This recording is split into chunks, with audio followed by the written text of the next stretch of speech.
right, well, welcome everybody. It's good to see you guys this afternoon. And I'm Julia Larson. I live here in Shenandoah. And I'm going to introduce Dr. Tim Keown. He is the president of the South Carolina Governor's School for Agriculture here at John de la Howe, which is right around the corner. So hopefully if you guys have driven this way out of town instead of towards McCormick, you've gone right by the school. So he's going to tell us a little bit about the school's history. And we're happy to see you guys tonight. Good evening. Good evening. Can y'all hear me? Do I need to raise this? I'm a little taller than Doc. Well, those who know me know that I love, my favorite thing in the world is to meet new people. And so this makes me really happy to see our neighbors just a couple miles down the road. So many of y'all in the room have probably served as volunteers at our school. If so, we appreciate that. And we brought one of our students here today, and Stacie, and I think we have Mr. Teeters. And some of us can't hear. You may want to gotta just get take the mic speak off. right in. Probably hold it. thank you, Byron. Byron is one of the first people from Savannah Lakes that I met 6 years ago when I first came to McCormick to Della House. So we've had a little friendship there. Thank you, Byron. Well, thank you all for asking me to come tonight to talk about the only publicly funded residential high school in the country that's dedicated to agriculture, forestry, and natural resources. We can hang that trophy on our wall if we want it. There's no other school like this that I'm aware of in the country that's similar to this. So, a little history. Some of y'all have probably heard the history. If so, I hope I don't bore you. I'm going to fast forward 229 years in about 3 or 4 minutes. So, Dr. John de la Howe, not much is known about him, but what we do know is based from Charleston newspapers, his will, some diary entries, that kind of thing. But he came to Charleston area from the Abbeville region of France somewhere around 1765, around 46 years old. I'm 45 right now, and I'll often think I cannot imagine packing my bags and moving to a whole new world at my age. But that's what he did. He was medically trained in Europe, came to Charleston and became a physician on the peninsula there, which was growing rapidly. And it sounds like he became pretty wealthy, pretty connected while he was in Charleston. And he was given a land grant to come to the backcountry. So this area was not settled yet. The first European Americans that were here, we had some Scots-Irish settlers. If you're familiar with the Long Cane Massacre area, those were mostly all Scots-Irish. But the French Huguenots decided to come up here, and I often use the joke, it's not really a joke, but a few things in history drive people places. Mosquitoes is one, and religious oppression is another. And so the French Huguenots decided to move to the backcountry that's unsettled, and Dr. de la Howe, being a Frenchman himself, was given a land grant to come here by Henry Lawrence, who was also a Charlestonian, but also a Frenchman. And so he decided to come up here, and a little bit of the soap opera history, if you will. He did not come with his wife. His wife was a plantation owner in Daniel Island, and it looks like he came here with a very good friend named Rebecca Wooden, who was buried beside him on our campus in the tomb. Rebecca was a girls' boarding school headmaster in Charleston, so it sounds like he merged the two loves of his life. His wife was a plantation owner. She was a widowed plantation owner. And Rebecca, being a boarding school headmaster, came here and never had children. And so when he passed she passed 1788. So put that in perspective, that's the year South Carolina became a state. Dr. de la Howe passed in 1797. And on January the 11th, I believe. So that January 11th was 229-year the founding of the de la Howe School. So that makes it the oldest state institution.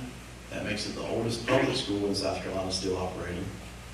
In his will, which was very strictly written, he wanted to establish an agricultural seminary for 12 poor boys and 12 poor girls. And we often find it very interesting that he included females in his will. You didn't see that often back then. And females could not even vote until the 1920s. So in our opinion, Dr. Howe was very progressive with his thinking, and just the idea of a boarding school for agriculture was very progressive at that time. Fast forward several years, we're a brand new country, brand new state. We did not have a Department of Education. We didn't have a Department of Agriculture. And so this group called the South Carolina Agricultural Society took the school over and used some of the funds that Dr. Howe left, and they created the first school. They actually managed it, and the Agricultural Society is kind of like a precursor to Farm Bureau. South Carolina Farm Bureau, if you're familiar with that, more like a fraternity for farmers. That group ran that school for many years. The first name of the school was Lethe Agricultural Seminary. Your homework for tonight, when you leave, when you get bored, Google Lethe and see what that means in Greek mythology. And that's the name that he named his farm where we're located now, the Lethe Plantation. So fast forward many years, we're going to go all the way to from the early 1800s to 1861. The school did close during the Civil War and reopened in 1867 during Reconstruction. Well, fast forward a long way again. From that time, still operating, serving males, females, teaching the young men how to farm, teaching young ladies home economics. Fast forward all the way to 1918. The school then became a state agency. The country was on its feet by then, obviously. We had the Department of Education, Department of Agriculture. It made sense. That's really when the school blossomed and just took on way more students. Obviously, the budget was bigger. During that time, the name changed to the John Della Howe Industrial School. So they not only taught agriculture, they taught mechanics, technology, modern technology, tooling, etc. The type of students at that point in time were considered wards of the state. They were either orphan children or students who just did not have a good home life. Good students needed somewhere to go.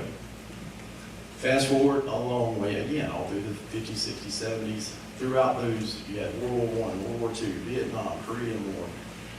That's when you would see the enrollment at the school spike. It would go up and down post-war. A lot of times dad might have been killed in action, come back. Mom remarries a stepdad. Stepdad doesn't want a bad home life. And I'm telling you that just from the old documents I've read. So these are really good kids, needed somewhere to go, safe. And fast forward all the way to the mid-1980s, and the mission of the school shifted once again to become more like an alternative school. The state at that time needed a place for, most school districts did not have an alternative school opportunity in their districts at that point for low-level type offending students, multiple offenders, that kind of thing. So a step before DJJ, if that makes sense. And so that was when the school shifted in the mid-80s up until 2000, until we opened actually, but around 2016, the General Assembly wanted to go with a different direction, and kind of tongue-in-cheek, they hired a consultant firm to decide what should we do with John Della Howe campus. You have 1,310 acres there, all these buildings, and the consultant firm came back and said it would be a great place for an ag school. Well, if you read Dr. Della Howe's will 220 years ago, yes it would. So that was when the ball started rolling for what we are now throughout the legislative process. At the time I was working for Clemson University in the Department of Ag Education. My job there was training new ag teachers. I have a very fond interest in South Carolina history, obviously agriculture. I have a farm at home. And so when I got the call to come down and visit Della Howe, tongue-in-cheek obviously, but I said, John Della Howe, I'm good, because my dad used to threaten to send me there. That was what I knew the school as. And most people from South Carolina, that's my age range, that's what they would have known it as. So fast forward, I decided to come down and visit, and I met with Dr. Sharon Wall, who the state had hired at that time to kind of get the school back in order. There were some some things that happened that needed a new change. And so I came down to visit her and just fell in love with the place. It's a very spiritual place. I don't know if that offends anyone, but if you go over and spend some time on that campus, you can just feel energy. I will never forget my first visit there. And so this place is kind of where South Carolina history and agriculture education meets. And I love history, and I find myself tracking down rabbit holes all the time. I've not found another school in the country that was founded purposely for agricultural education. This is, if you think about the FFA organization, was not created until the 1920s. So Dr. Della Howe was progressive by 120-something years. And so, in a lot of peer-reviewed articles I have found from the University of Illinois, other things online, dating back to the 1850s, they were crediting Della Howe School back then, or at least the Agricultural Seminary back then, as being the country's only school. So a lot of history there, and I can't imagine how many thousands and thousands of South Carolinians and beyond that school has impacted historically. It has turned out some wonderful graduates. Our Alumni Association are still very active. They meet on our campus. Matter of fact, our alumni has a dance in this very room, a fundraiser, Saturday night. Maybe there's some tickets still left, I don't know. Are there 2 tickets left? So we'll be in this very room Saturday night celebrating with our alumni. So fast forward again, I gave you kind of the history, and now to where the new school, we're 229 years old, but as the new school, we're 6 years old. And so 2020 could not have picked a better time in history to open up a residential school in the middle of a pandemic. And that's what we did. Governor McMaster wanted us to open up regardless. And so we opened up August of 2020 with 33 students. And I was the 33 brave students. No one knew what, we originally had 80 students prepared to come to school that year, and parents were scared, everyone was scared. We didn't know what was going on. So we started with those 33 students. The next year we had 66 students. The following year we had 76 students, and we're now at 96 students, which is max capacity. During all of that time frame, we were renovating all of those dorms. We still have one left to renovate. There were 12 total dorms in that property. The school building needed renovation. When I first got there, there were 72 different structures on that campus. A lot of people don't realize that, and I'm including barns, etc., but still a lot of roof space. And most of it needed some sort of renovation or repair before it was usable. Fast forward a little bit, we had a lot of early success. Our students, our first graduating class, we started with 10th, 11th graders only, so our first graduating class was not until 2022. From that first class, we're proud of Trey Haddon. He just graduated Clemson University. He's our first bachelor's degree recipient. He graduated a semester early at Clemson back in December. He's now at Auburn. Collectively, we now have 110 alumni, and a stat that I'm really proud of is collectively, those 110 young people earned over $2 million in scholarships. And so that's, if you do the math on that, that's very impressive.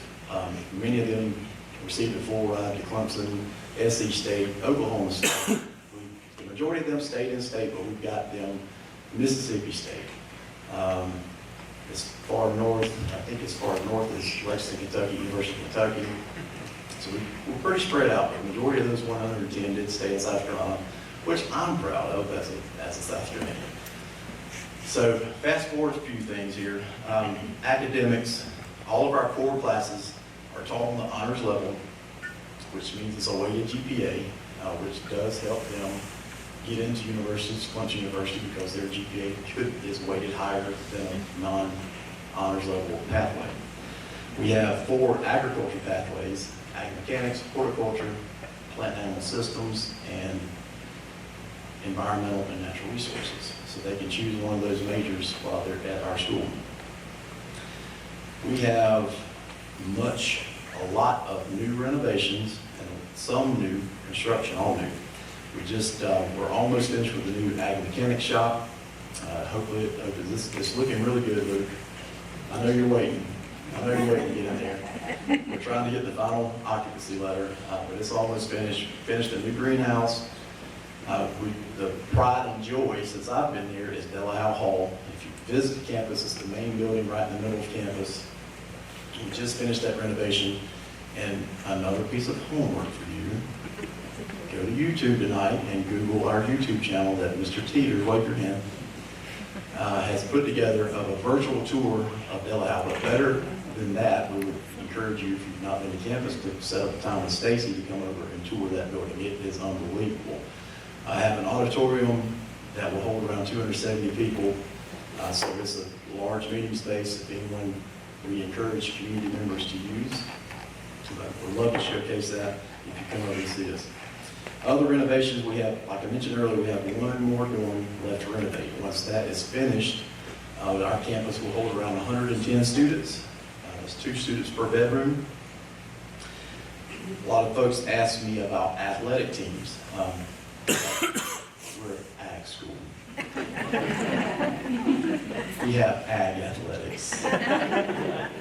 We have a competitive shotgun team. We have a bass fishing team. We have a livestock show team. Help me out, Luke. FFA, 4-H, yeah, all those competitive teams. Field trials. We have the nation's only dog field trial team. So we have ag athletics, okay? But if a student comes to us and wants to participate in a traditional sport, we have a great agreement with the Howe County school system. We've had students play football, baseball, golf, volleyball, I think, a couple different things. So that option is there. Students come to us from all over South Carolina. Our goal is to have student representation from all 46 counties. Right now, we're, I think, 36 counties represented at our school. So it makes it very difficult when weather, like we just had for the last 2 weekends, pops up, because it affects our entire state. So it's much different, obviously, than a typical public school in making those types of decisions. A couple things, bragging points on our students. We've had we won't have enough time to list how many FFA state championships we've won. We just won our first national wildlife contest. Luke, you remember that team, am I right? Our first national winning team. They competed against all 50 states. I think it was in Tennessee, Crossville, Tennessee. So that's something to be proud of right here in Mahoma County, to have a national winning team. We've had 2 state FFA officers, and there's around 15,000 FFA members across our state. So those state FFA officers represents all of those students. And we've had 2 since we've opened in 2020. We have toured the White House. We have sent students on international travel. We've been, 2 summers ago, our students went to Ireland, did an agricultural tour there. Last summer, we went to Italy. I attended as well. It sounds like vacation. It was not. It was work. I promise you. Keeping up with 30 students in a foreign country is work. But we do that. We have plans this year for Belgium and the Netherlands. And these students are raising their own funds. The foundation is helping raise some funds to get students there who cannot afford that trip. Our school report card, if you're familiar, I heard a young lady earlier mention she was a former educator. You're familiar with the school report cards that the Department of Education gives every school, elementary, middle, and high school. We've had a 98 out of 100 on our report card for 2 years in a row. We had a 93 out of 100 last year. You get down to tad, but if you go to another piece of homework, go to screportcards.com and compare our school to other schools throughout the South Carolina. You'd be very surprised at those scores, so we're really proud of those scores. We finished our Cognia International Accreditation. That was a 2-year process with outside, mostly retired school superintendents who come in and fine-tooth comb everything in our buildings, all the way from academics down to finances. And we passed that, and they fell in love with the school so much that they asked us to come present at their national conference in Atlanta. Mr. Thompson presented there just a few weeks ago. We offer dual enrollment with Piedmont Tech, and for the first time since I've been there, we offer dual enrollment with Landon University. So we have a good relationship with both of those. On our farm, I mentioned 1,310 acres. We obviously are livestock centered. We have our own beef cattle herd. We have a commercial swine herd, poultry. We have equine. We have small ruminants, goats, sheep, etc. We have row crops. We were trying to grow a variety of different row crops that represent South Carolina, from soybeans, corn, cotton. We've tried all these test plots. If you visit campus, you'll notice a lot of new ground out toward, if you head toward the tomb, you'll see some new ground on your left and right that we've cleared and planted in small grains now. Some of the future things that we're wanting to add: culinary arts program and a tourism management program. So culinary arts to have that farm to fork experience. Our ag students grow it, culinary students prepare it, our tourism management young people prepare the event and all the things that go along with those farm to fork events. So we're adding those two pathways. Most likely next year, we have to work on some other renovations to get those folks in there. Dr. Larson, we've got, you all know her, I'm sure. She is going to be a new hire, part-time. She's retired. I don't know why she's coming back to work, but she's going to come work with us part-time. We are renovating a building now, which will be her part-time veterinarian office. And she'll probably mention a little bit about that when she speaks later. We have our overall agency goals to be 50% self-sustainable. In other words, we want to grow at least 50% of what our young people are eating in our cafeteria. If I had to guess now, we're probably around 20%. We do eat some of our own beef, some of our own pork, eggs, etc. That leads me to future expansion. Some of you might have heard that we received the funding last year to build a meat processing facility. That is a very lucrative career, if you did not know that. And if you are in the livestock industry right now, it's a good time to be a beef farmer. I'm a beef farmer at home. Calf prices are really high. I want to explain something really quick. Consumer beef prices are really high, right? $17.99 a pound for ribeye. I don't think anyone in this room who is a consumer wants to continue paying that. So one way to decrease those costs is processed locally. The way the cattle industry works, California to South Carolina, all areas in between, most of those calves end up back in the Midwest. So they're grown here, trucked to the Midwest, feedlots, and then the retail meat's trucked back to California and South Carolina. You think about all the green energy that's wasted, so a good way to drive those retail prices down is local processors. Another piece of homework. The USDA Secretary of Ag, Bert Rollins, just released an article probably about a month ago, and with that very discussion, the one way to break down the big four beef packers is local processors. And she's released a whole article about it. It's very insightful. So Google that story if you're interested in that. So that project starts, we just selected an architect. The architect that we selected just finished building Colorado State's Meats Lab. If you are familiar with Dr. Temple Brandon, that is where she is a instructor, a professor, so she had her hand in their design. The same architect firm also designed the University of Missouri's. So we're very fortunate to get them right here in McCormick, South Carolina. Groundbreaking on that building, if you've driven by campus, it will be housed across the road from the main campus. You'll see some big piles out there that we've started cleaning off and burning, and that's where that location will be.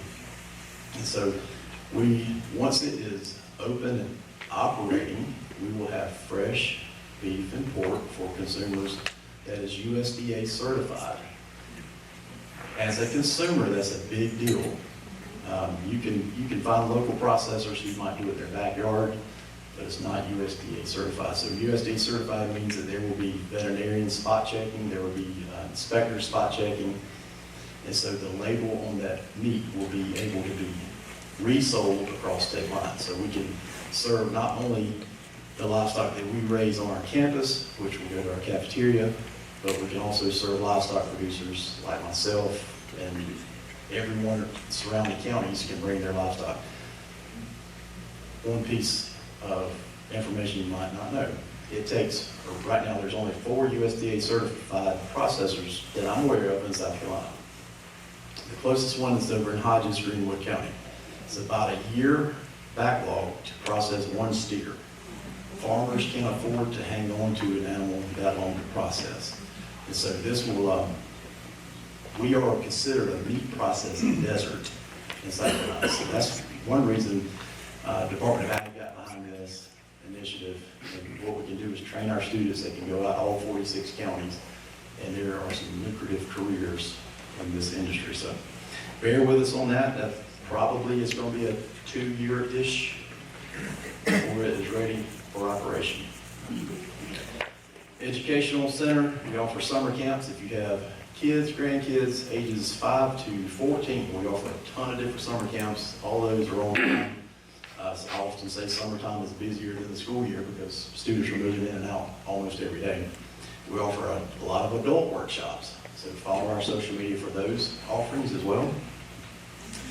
Ag Fest is coming up. This is a verbal invitation. That's March the 7th. It'll be starting at 9 a.m., probably last until, but somewhere probably around 6 o'clock.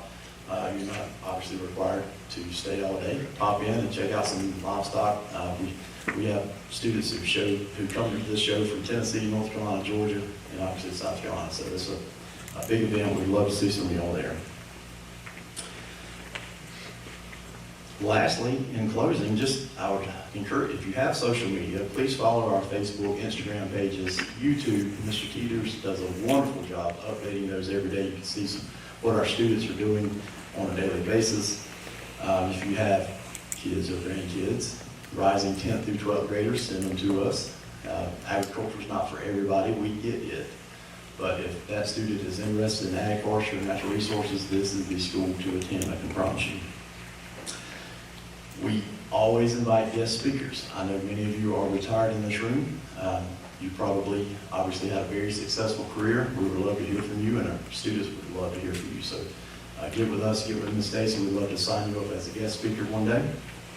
And then lastly, thank you for having myself, Luke, Ms. Stacie, Mr. Teeters, and I think Ms. March is with us as well. Thank y'all for having me, and if y'all need anything, call. All right.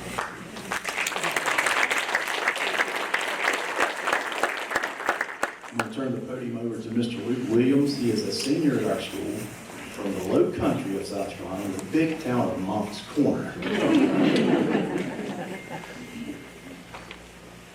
Good afternoon, everybody. Afternoon. Like Dr. Keown said, my name is Luke Williams. I'm a senior this year. I've been at the Governor School for all 3 years. I came in as a sophomore.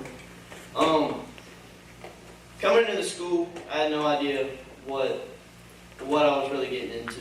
I had a friend that had a sibling up there and kind of explained it a little bit. But going up there was going 3.5 hours away from home at the age of 16. And I rode up with my mom and I'm like, I don't really know what we're doing up here. It's a little far from home. And back where I live, there's not as much ag land and stuff around. It's starting to get developed a lot. I was lucky enough to grow up on a plantation that my father managed, and then whenever I was around 13, we moved away from it, and so I got kind of away from the ag industry. And so when I was coming up here, I knew I wanted to stay in ag, but I didn't know if I'd be ready to move away from home. And I came up that first day, I met with one of our student recruiters who showed me around the property and introduced me to everything.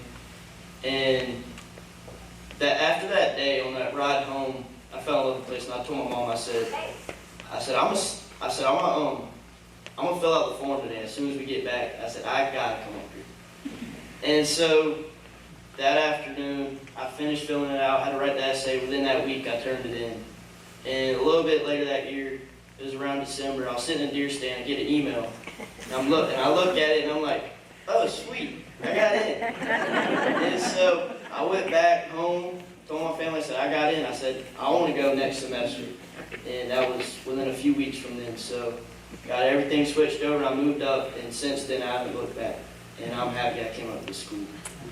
Through the school, I've been involved with FFA, 4-H, student council officer, beta club officer. So I've been very involved and been blessed enough to be able to be a part of a lot of teams. The last year I was part of our state winning wet team where we went on to compete in Crossville, Tennessee, where we won the national contest. And then this year I competed in the wildlife CDE where we won state.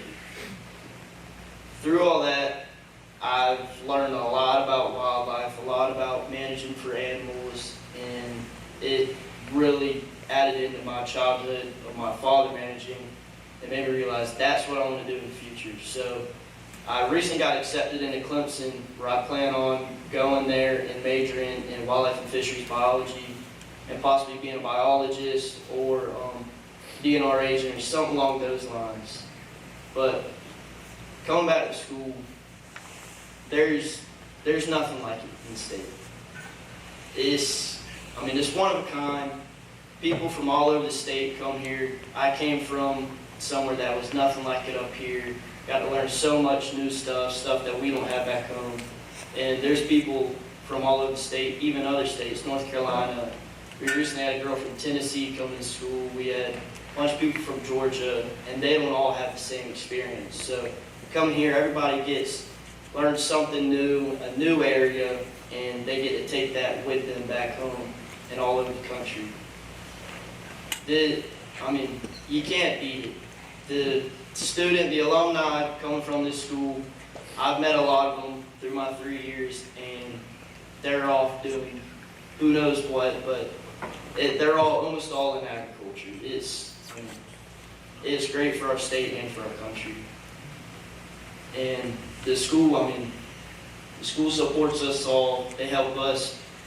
They funded us to go to Tennessee this past year. They fund us to go to Indianapolis for National FFA for the conference up there. And through the school, I've been all the way up to Indianapolis with the school. I've been to Tennessee. I've been all over the state. We go to Myrtle Beach just about every year for an FFA camp over the summer, and that's a lot of fun. And thanks to the school, we get to do all that.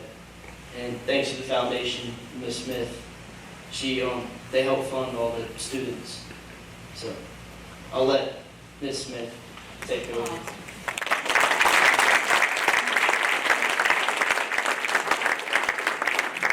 Thank you, Luke, and thank you, Dr. Keown. Those are two tough acts to follow. My name is Stacie Smith. I'm the Executive Director of the John Della Howe School Foundation, and it's such a pleasure to be with you tonight and to be here with friends. Before I get started, I just wanted to ask, who all here was at the golf tournament in September? Yay! That was one of my favorite days. Thank you all for doing that. And who's been on campus? Anybody been on? Oh, wow. Okay, so there we go. Well, so you're not completely new to our school, but thank you for being friends. Thank you for being interested in being here tonight. Before I get into my presentation, now Dr. Keown gave you at least 4 homework assignments. I promise not to give you a pop quiz. But I do have a PowerPoint, so if you want to take notes, you can. And while that's waking up, I wanted to ask Miss Margie Blaylock if she would stand up for me, and I want to acknowledge her tonight. There are 2 full-time people at the foundation, myself and Miss Margie. And Margie is my right hand all day, every day.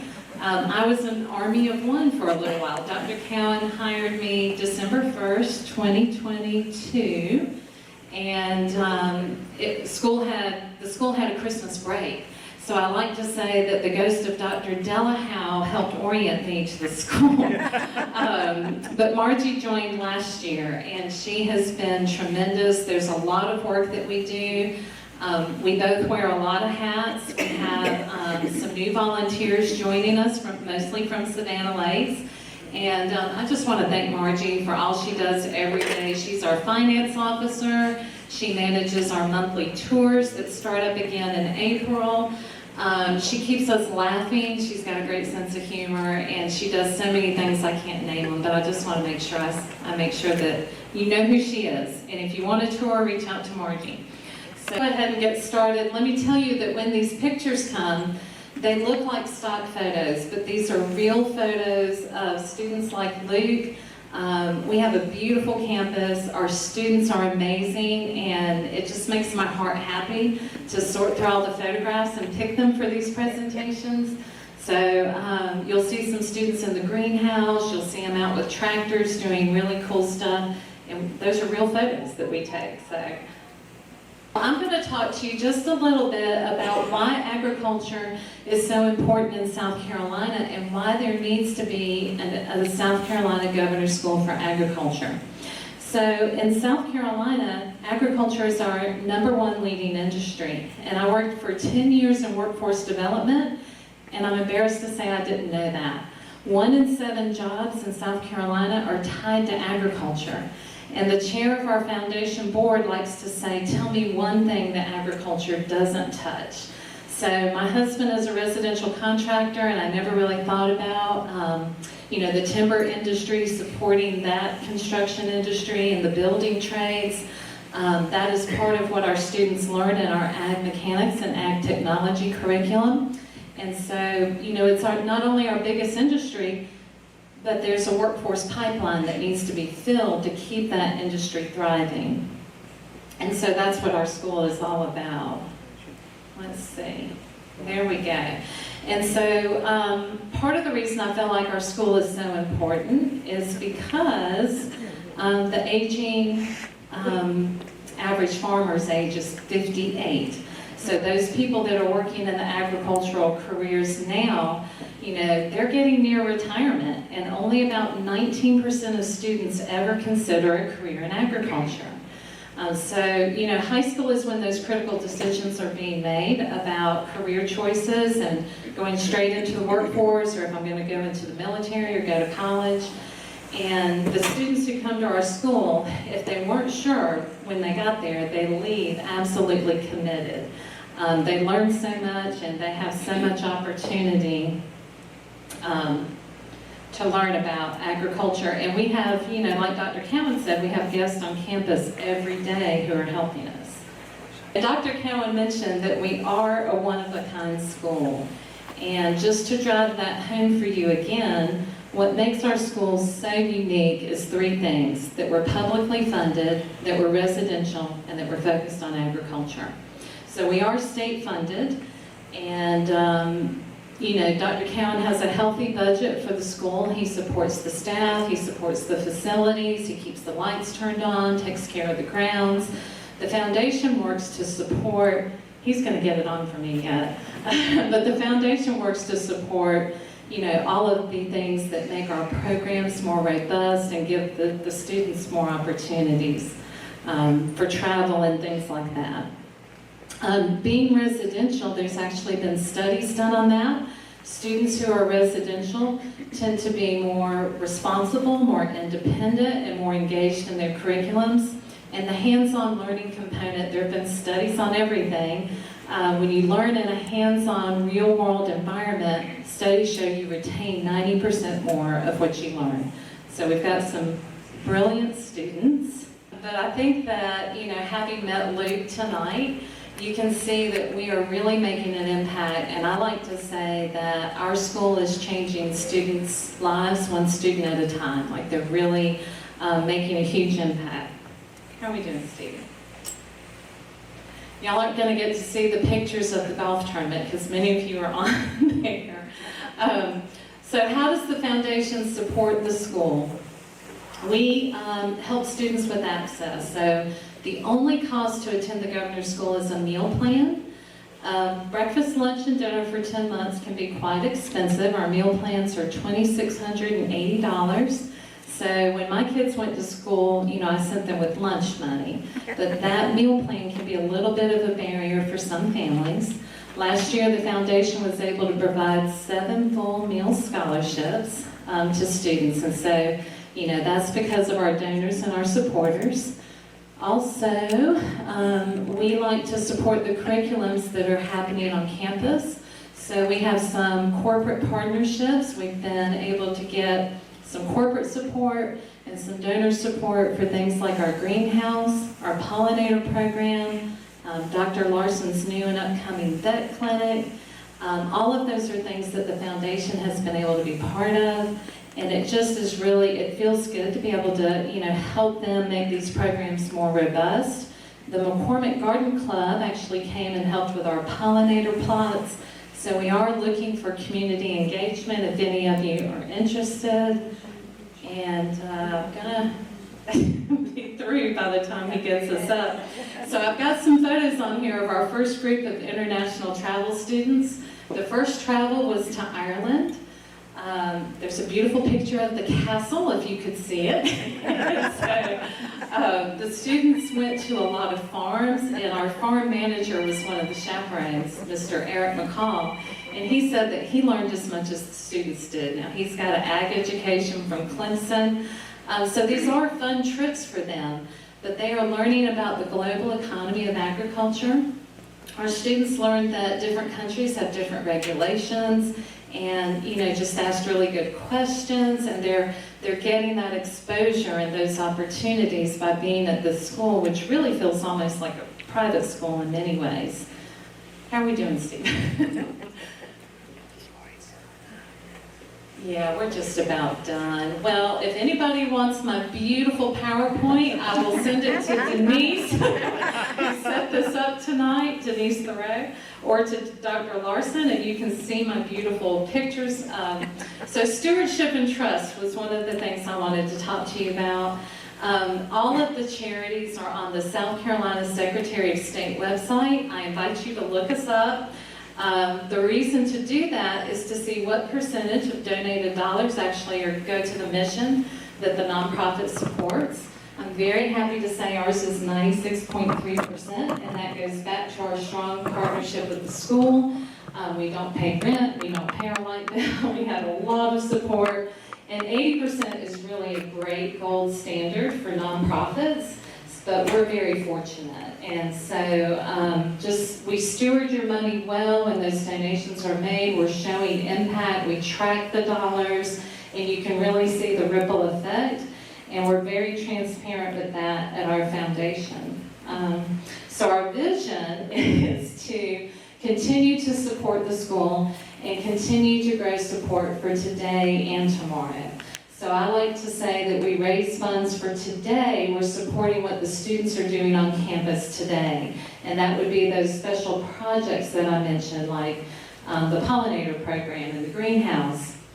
But we're also raising some funds for tomorrow. We have an investment account now. We got that in 2025. We have our endowment. We're very excited about that. And the endowment funds came from some people who left portions of their estate and their will to the school many, many years ago. And so we have invested those funds, and so we're investing in tomorrow through sustainability and being able to prepare for tomorrow. So what questions do you have for me? Any questions at all? All right, well, Dr. Larson is going, yes, Ms. Margie. Sportsman's Banquet. Sportsman's Banquet. Before I turn it over to Dr. Larson, March 21st, we are having a fundraiser. It is our Sportsman's Banquet. This will be our third year doing it. The funds from that benefit go primarily to the environmental and natural resource curriculum and our youth shotgun team. And it will be in Abbeville at the Terrace. You can purchase tickets online. Tickets are $50 a piece to come have a nice dinner. We have America's Funniest Farmer who will be with us that night, Jerry Carroll. We have the dog hunting man who is our musician for the evening. We have Brian Hope, who is a rodeo clown and an auctioneer. So we think he's going to be a lot of fun. And we really hope you'll come out. We'll have a live auction, lots of fun that evening, and lots of good fellowship, and we hope you all will come. And with that, Dr. Larson's going to tell you about something else that's going on. Okay. Well,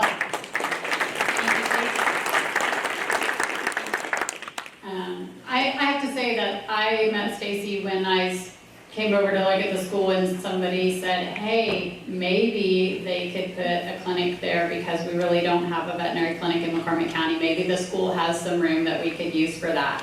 And so I approached Dr. Keown and Stacie about would that be a possibility.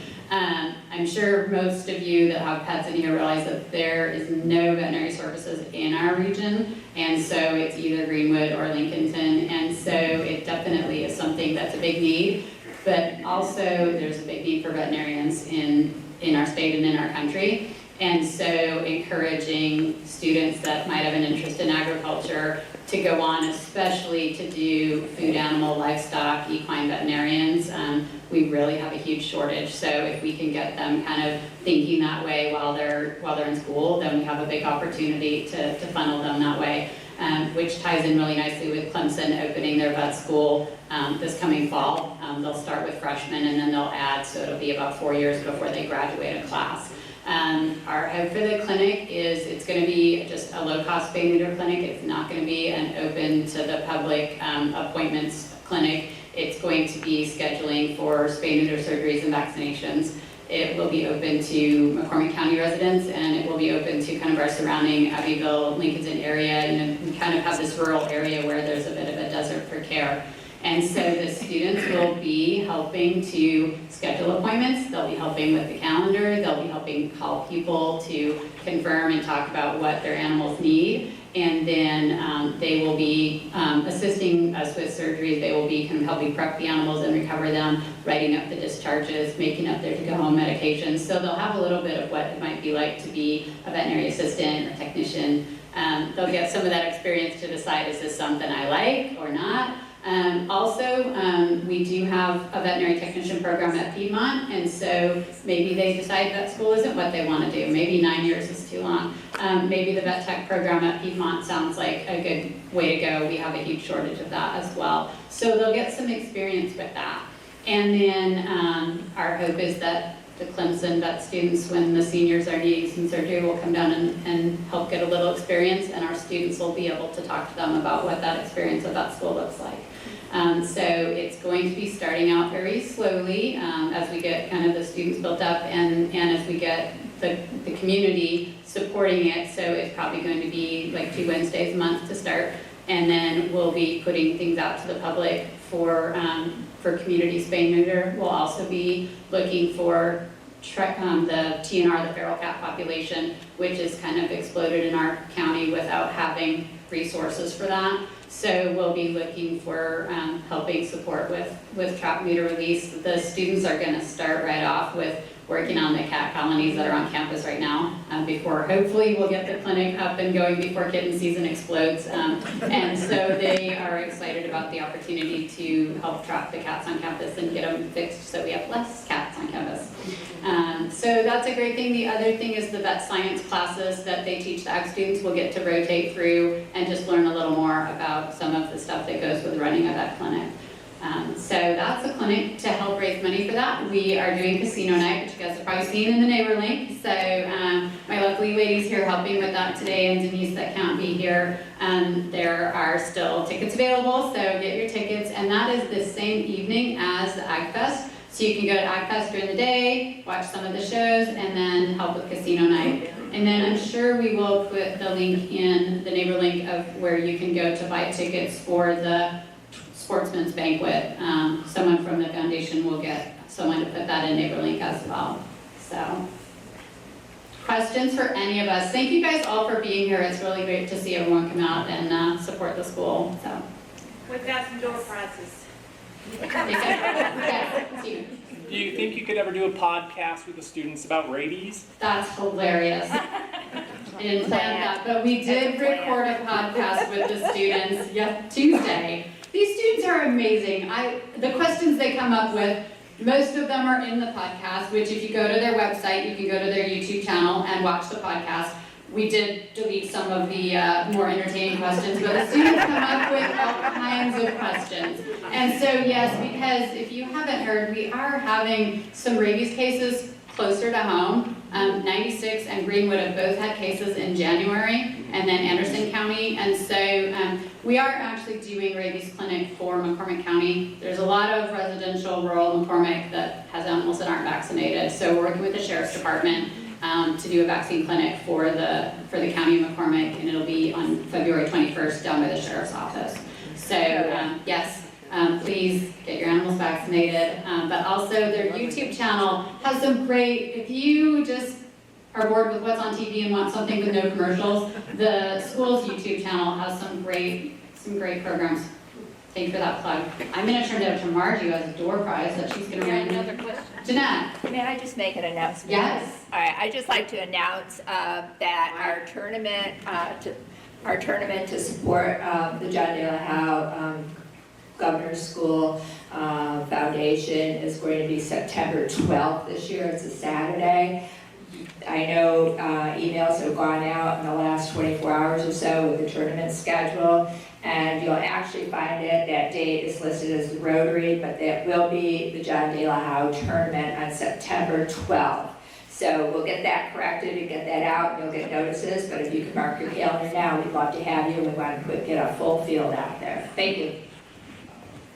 Thank you again to my team that helped with the golf tournament, because that was a lot of fun. We loved having all the student pictures out there. We'll have those again on the tees and the greens. So yes, definitely. Thank you, Jeanette, for that plug. You're welcome. Margie?